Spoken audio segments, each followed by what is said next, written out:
Why was everyone pretending not to see? That was the first question that burned in Sarah Martinez's chest. The hallway at Jefferson High was loud, crowded, chaotic, but inside the storm of chatter, laughter, and sneakers squeaking on waxed linoleum, one thing stood out sharper than the rest. Derek Thompson, the golden boy, the quarterback everyone worshipped, was shoving a smaller kid against the lockers. Again. Kevin Walsh, small, smart, awkward, his books scattered across the floor like fallen shields. Derek's friends circled, laughing, filming, egging him on, and every other student walking by looked the other way. Some smirked, some winced, most just ignored it. But Sarah couldn't. She had been taught better. Her father was gone, killed when she was 12. Her mother was working herself thin to keep the small family restaurant alive. And Miguel, her uncle, had stepped into the void, not with soft words but with discipline, with training mats, with bruises that carried lessons. The world isn't fair, he'd told her, but you can still be ready when it tests you. So she was ready. And yet, standing there with her chemistry notebook under one arm, she still felt the pull of silence. Stay invisible, don't interfere, go to class, let someone else deal with it. But she already knew the truth. No one else was going to. Leave him alone. The words left her mouth before she had time to doubt herself. Her voice wasn't loud, wasn't shaking. It was steady, like a stone dropped into still water. Heads turned. Derek froze for half a second, then he smirked. "Well, well," he said, stepping toward her. "The quiet girl speaks." His friends chuckled. The crowd began to grow. Sarah could feel the weight of all those eyes, the whisper of phones recording, the sharp hook of curiosity. She hated attention, had spent years hiding from it. But this was different. This was the kind of moment Miguel always said would come, the one where you had to choose who you really were. Her chest tightened. She remembered the ache of being ignored at 12 years old, the way people had looked right past her after her father's funeral. She remembered what it felt like to be powerless, watching life grind you down. And she remembered Miguel's words, "If you can help, you don't walk away. You stand, even if it costs you." I said, "Leave him alone."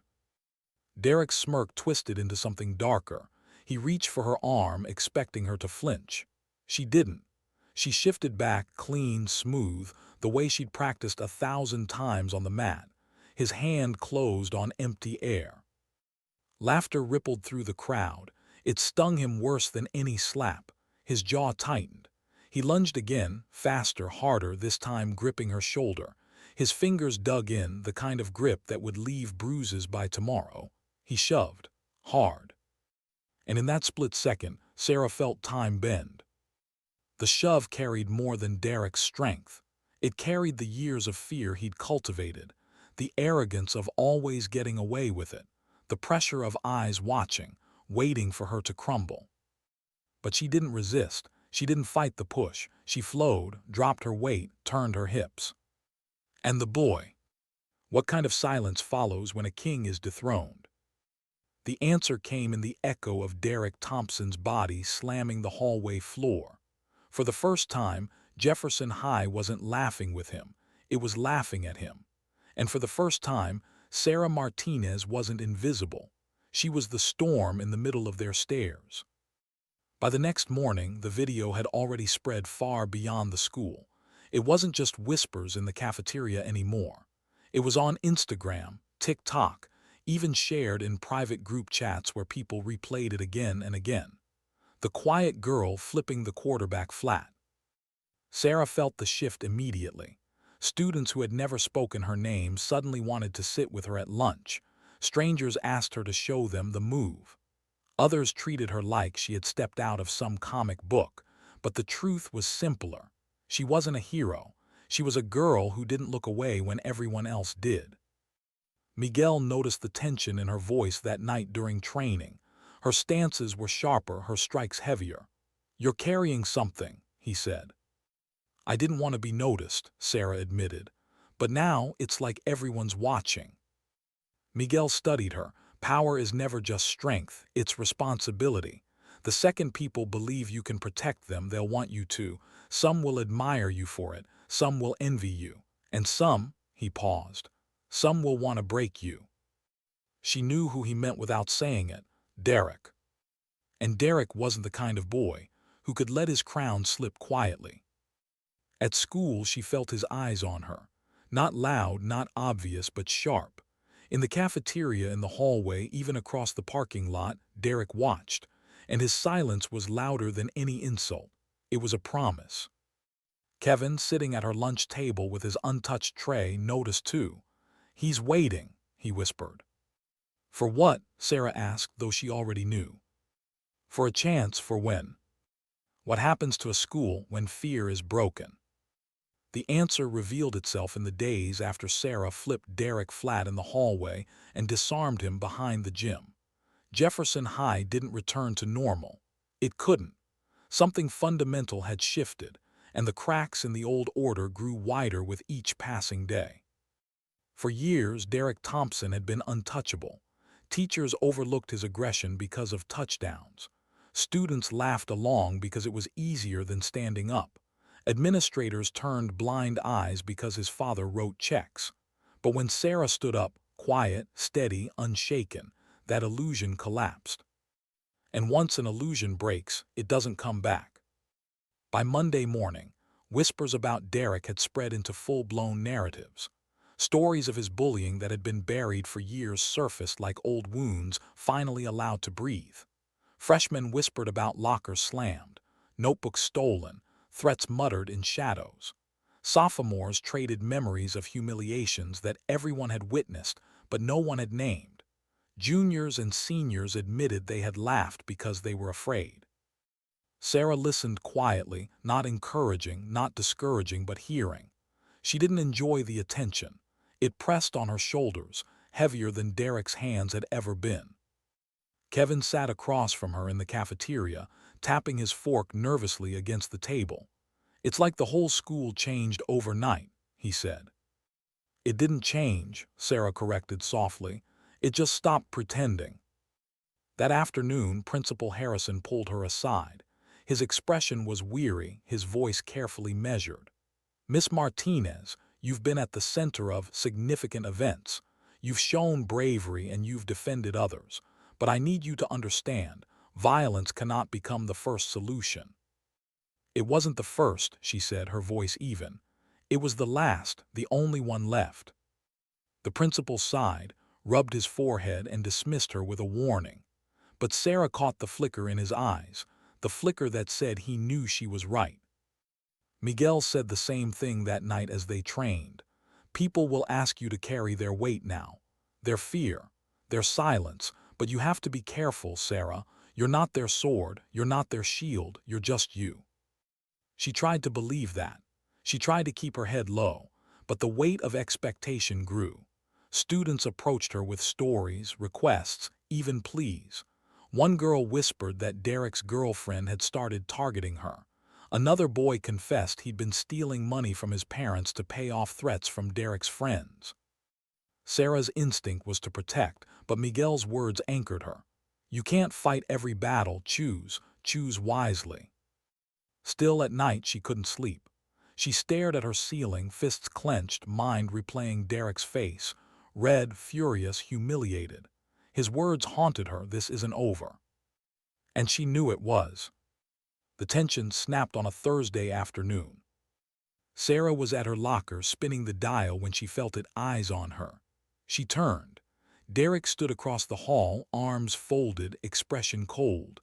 His friends hovered behind him, less certain than before. He stepped forward, voice low, sharp. "You think you won. You didn't, you just made it worse." Sarah's heartbeat quickened, but her face stayed calm. "It's over, Derek, walk away." He smirked, but it wasn't the old smirk. It was thinner, hollow. "You don't get it. This school, this life, it only works if people know who's in charge. You took that from me, and now I have nothing left to lose." Something in his tone chilled her more than the bat he'd swung days earlier. It wasn't just pride anymore. It was desperation. Before she could answer, Coach Williams rounded the corner, and Derek melted back into the crowd. But Sarah caught his glance as he left, and it carried a promise that echoed louder than any threat. That night Miguel sharpened her awareness. They trained harder than ever. Sweat stung her eyes, her muscles burned, but she refused to stop. "Why do you push so hard?" Miguel asked. "Because he's not done," she said simply. Miguel nodded. He didn't argue. Friday came. A gray sky hung low over Jefferson High. Students buzzed with nervous energy, whispers spreading that Derek had something planned. No one knew what, but everyone felt it. Sarah felt it too. Every step down the hallway was a question mark. Every glance from Derek's teammates was a warning. By lunch, the whispers were louder. By last bell, her chest was tight with a sense of inevitability. When she walked toward the parking lot that evening, she already knew. The voices behind the gym confirmed it.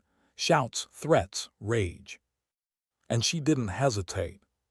She turned the corner and there he was again. Derek, his cousin Marcus on the ground, his friends standing guard, the bat waiting like a shadow. For Sarah, time slowed. This wasn't just a fight, this was a choice. Walk away and the school's fragile courage would crumble. Step in, and she would carry the weight of every eye, every whisper, every person who had been too afraid to move. Her jaw tightened. This was what Miguel had meant when he said the fight would come to her, whether she wanted it or not. And she stepped forward. How far does desperation push a person before they break? Behind the gym, Sarah felt the answer in the weight of the baseball bat Derek gripped. His knuckles were white around the handle. His chest heaved, not just from anger but from the pressure of an audience he had already lost. Two teammates groaned on the ground, another had fled, and his cousin Marcus lay pale with fear. But Derek stood there, eyes locked on her, rage boiling. "Put it down," she said, voice level. But she already knew he wouldn't. The bat swung, a blur in the air, a hiss of force. Sarah stepped forward, not back. Inside the arc, closer than the wood could reach. Her body moved before thought, wrist grabbed, hips pivoted, and Derek, 200 pounds of fury, crashed to the ground again. The bat clattered across the concrete, the sound sharp as a gunshot. For a heartbeat, silence ruled. Derek coughed, staggered up, his face twisted with humiliation. He lunged again, swinging wild, empty-handed now. She dodged, her breath controlled, her body calm in the storm. "Stop this," she shouted, but her voice didn't reach him. This wasn't about the fight anymore. It was about who he was without fear to feed on, and he didn't know. The third swing nearly clipped her shoulder. The fourth tore through her backpack, scattering books across the pavement. She felt the edge of panic rise in her chest. This was no longer a high school brawl. This was survival. Miguel's lessons surged through her blood. You can't fight defensively forever. End it, or it ends you. The next time Derek wound up for a strike, she didn't retreat. She closed the distance, her elbow striking his ribs, her hands twisting his wrist. The bat slipped from his grip for the last time. She hurled it across the concrete.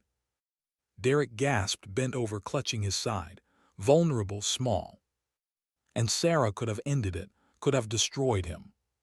But she didn't. She stepped back. "It's over," she said. Her voice wasn't angry, it wasn't triumphant, it was steady, final. But Derek's pride refused to hear it. His voice rasped, broken. "This isn't over." "Yes," Sarah whispered, her eyes holding his. "It is." For a long moment he stared at her, breathing ragged, and Sarah saw something she had never expected. Fear. Not hers, his. He turned, he left. His friends dragged themselves away with him, limping, broken. When the echo of their footsteps faded, Sarah finally felt the tremor in her hands. Her knees threatened to buckle, but she held herself steady. Marcus scrambled up, his voice shaking. "He was going to kill me. You saved my life." Sarah swallowed hard. "No, I just stopped him." He stared at her, eyes wide with gratitude. "Why do you do it? Why risk everything? You don't have to." She thought of her father. She thought of Miguel's words. She thought of all the times she'd walked past cruelty and swallowed the knot in her throat. Because if good people don't stand up to bullies, she said, then the bullies win. And when they win, everyone else loses. The bat lay abandoned in the dirt, a symbol of how far Derek had fallen, how far he was willing to go just to claw back what he had lost. Sarah picked it up, holding it like evidence.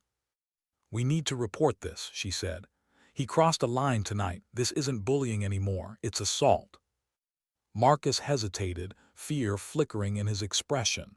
"What if he comes after me again?" "He already did," Sarah replied. "And if we let this go, he'll do worse to someone else."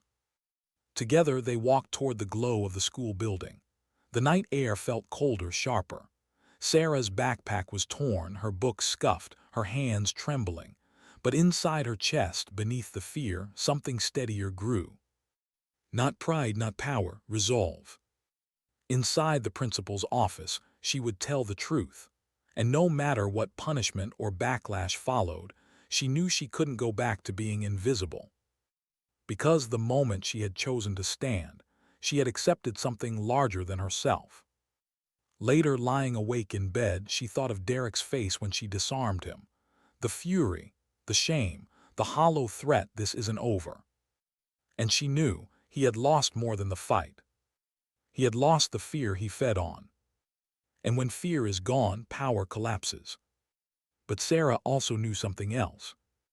This wasn't the last time she'd face someone like Derek, not in school, not in life.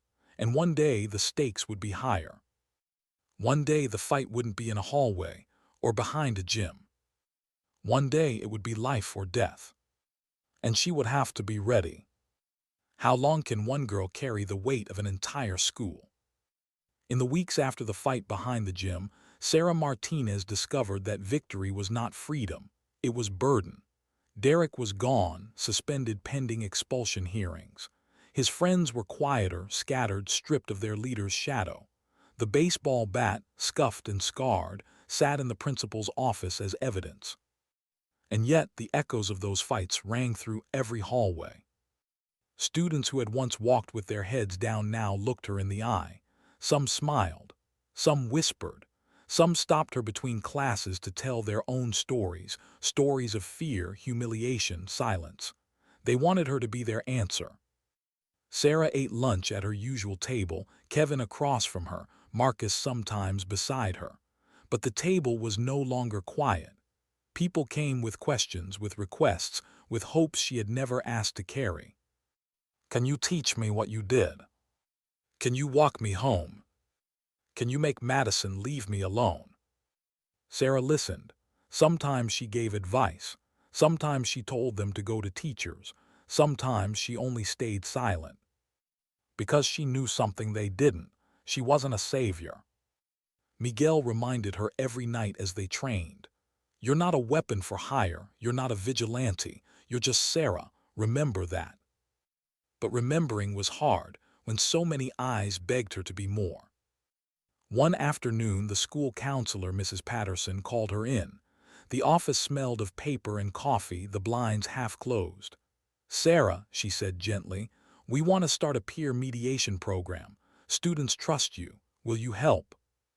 Sarah hesitated. "I don't want to be the center of anything."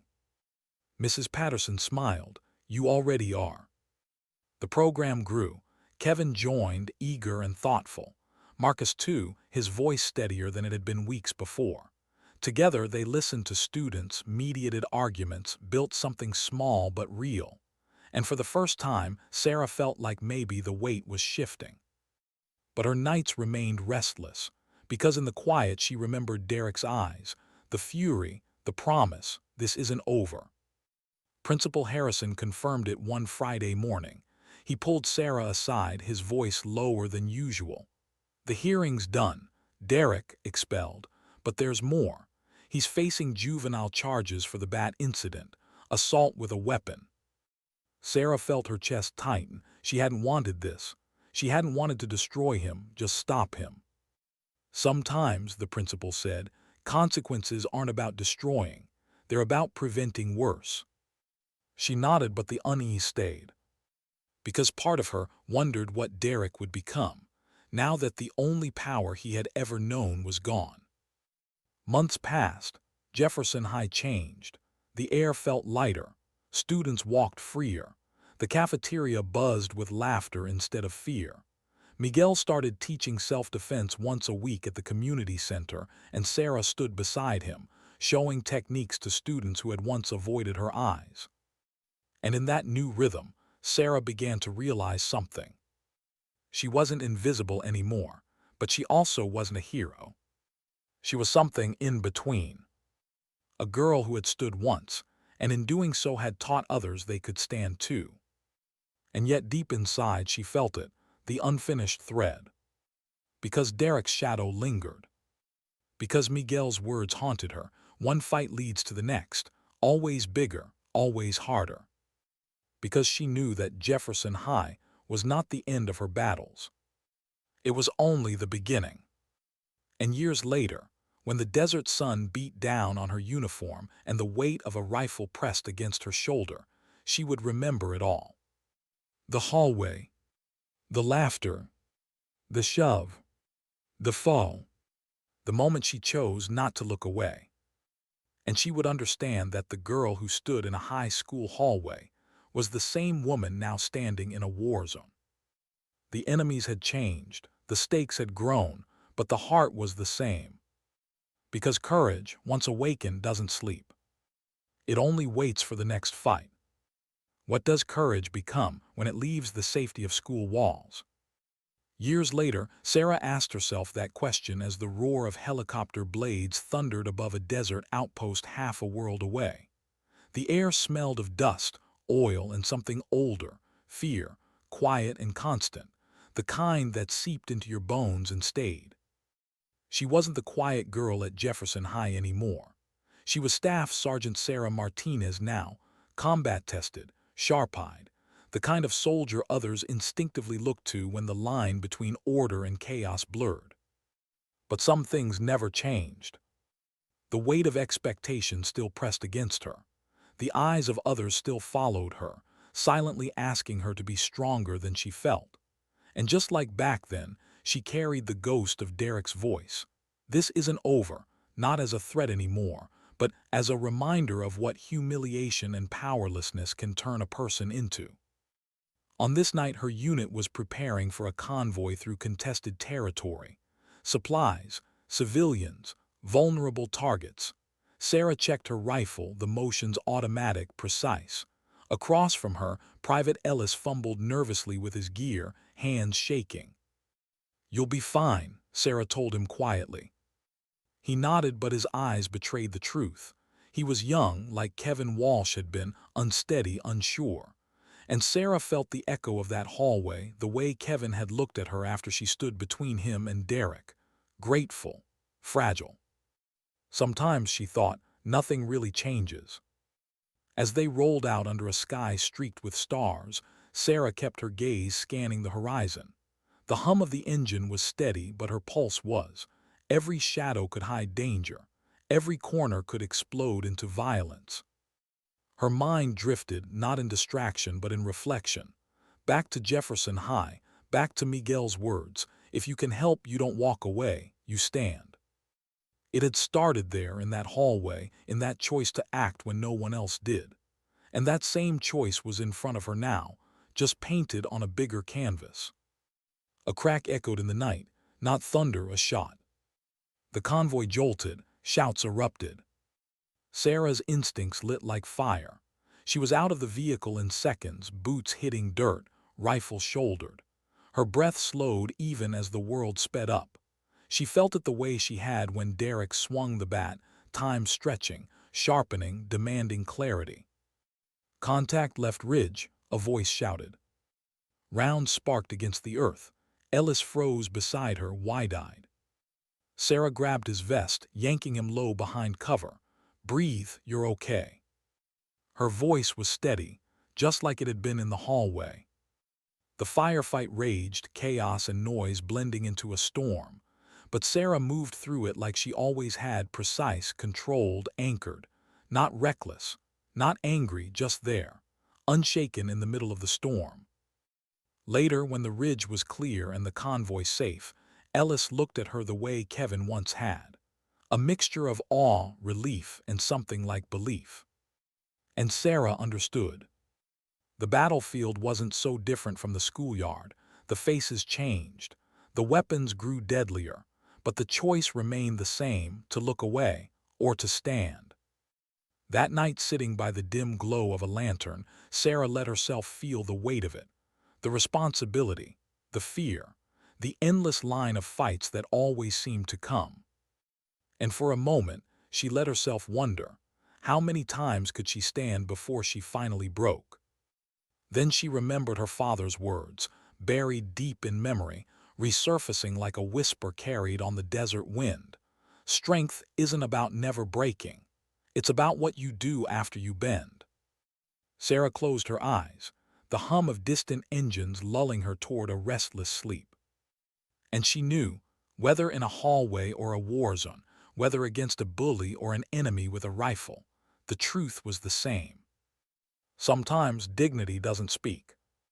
It simply acts. How much of yourself do you lose when you're always the strong one? The question clung to Sarah like dust in the desert wind.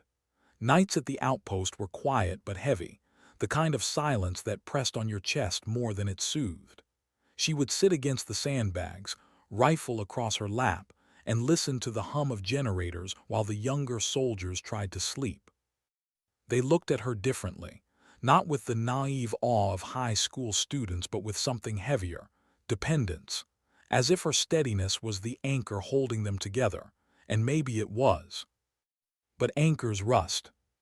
One evening, orders came down. A patrol hadn't returned. Communication cut off, last known location somewhere beyond the ridgeline. A rescue was needed fast. Sarah volunteered before the captain finished the sentence. Not because she wanted to, but because hesitation wasn't in her nature. If people needed help, she went. That was the rule she had lived by since Jefferson High. The night swallowed their team as they moved. The terrain was jagged, the moon a sliver. Every shadow felt alive. They found the ambush site an hour later, an overturned vehicle, shell casings scattered, blood on the dirt, and then the sound, a muffled cry. "Here," Sarah hissed, motioning the team forward. Two soldiers were alive, bound, gagged, bruised, prisoners. And guarding them, three figures with rifles slung loose, confident in their control. Sarah froze, the memory hitting her like a surge.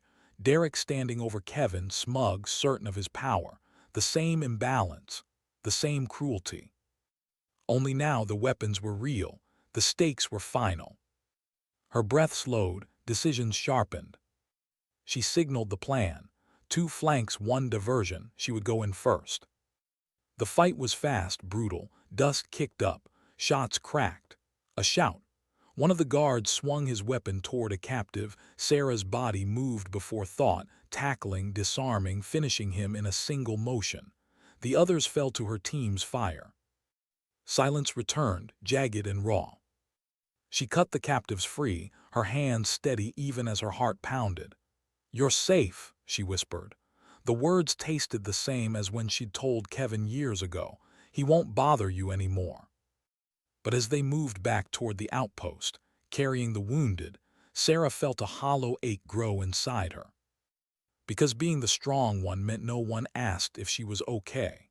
No one wondered how the weight pressed on her ribs at night, how the ghosts of every fight followed her into sleep. Later, under the dim light of the barracks, Ellis sat beside her. His voice was hesitant. "How do you do it? How are you never afraid?" Sarah stared at him, then at the floor, and for the first time she said the truth out loud. "I am afraid, every time. I just don't let it decide for me." Ellis nodded, his eyes wide with something close to relief. Maybe it mattered that he knew. Maybe he needed to hear that strength wasn't the absence of fear, it was walking through it.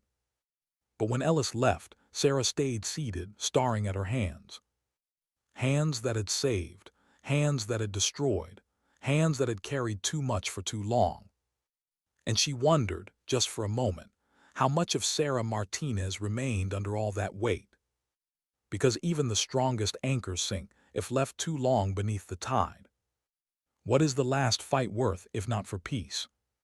Sarah asked herself that as the convoy rumbled into the mountains, the night air colder than usual, her breath visible with each exhale. Years of battles had carved lines into her face, not just from sun and sand, but from the weight of responsibility. She had saved lives, led missions, buried friends, and through it all she had never stopped standing. But now the mission ahead felt different, final. Intelligence reported a hostile group moving civilians through a valley, using them as shields, bargaining chips in a war that never seemed to end. Her unit was tasked to intercept. Sarah volunteered to lead the overwatch. Rifle, high ground, watchful eyes. As she climbed the ridge, boots crunching gravel, she thought of Jefferson High. She thought of Derek's shove, the crack of lockers, the sting of fear in Kevin's eyes. Different time, different place, but the same truth. Some people use strength to crush, others to protect. The night unfolded slow, tense. Through her scope, she saw movement below, figures pushing frightened villagers forward, shadows in the dark. Her trigger finger rested steady against steel. She breathed calm, but inside the old question stirred. How many fights until enough? Her radio crackled. "Martinez, you're clear." One shot cracked, a guard fell, chaos erupted. Shouts, scrambling, flashes of gunfire. Her team moved in, pulling civilians toward safety. Sarah's world shrank to the scope, the squeeze, the breath. But then her eyes caught one detail.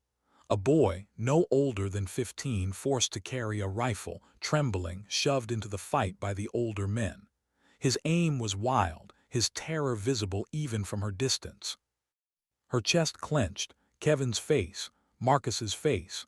A dozen faces from Jefferson High echoed in the boy below. Her finger froze.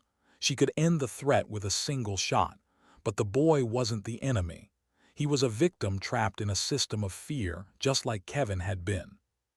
"Martinez, do you have the shot?" Her commander's voice pressed in her ear. She exhaled slow. "Negative, he's just a kid." Her choice rippled. Seconds later, Ellis's voice cut in. "Target disarmed, we've got him." Relief surged through Sarah like oxygen. The firefight died down. Civilians were safe. The boy sat in the dirt, shaking, the rifle stripped from his hands, and Sarah's heart ached with both sorrow and hope. Later, back at the outpost, she sat apart from the others, staring at the horizon where the sun bled into the earth. Ellis approached, quiet, uncertain. "You didn't take the shot, did you?" "No," she admitted. "Why?" Sarah turned, her eyes heavy but clear. "Because sometimes strength isn't about pulling the trigger. It's about knowing when not to." Ellis nodded slowly, the lesson carving into him the way Miguel's words once had carved into her. As night fell and the desert grew still, Sarah felt something she hadn't in years. Not victory, not relief, but understanding. Her life had been a chain of fights, each one bigger than the last, each one demanding she stand when it would have been easier to walk away. But maybe the point was never the fight itself. Maybe it was what followed, the silence, the courage it sparked in others, the hope it left behind. She closed her eyes, hearing Miguel's voice in memory, steady and sure. "The best fights are the ones you never have to take. The second best are the ones you end quickly. And the most important are the ones that teach others how to stand when you're gone." Sarah breathed deep, her hand resting over her heart. Sometimes dignity doesn't speak. It simply acts.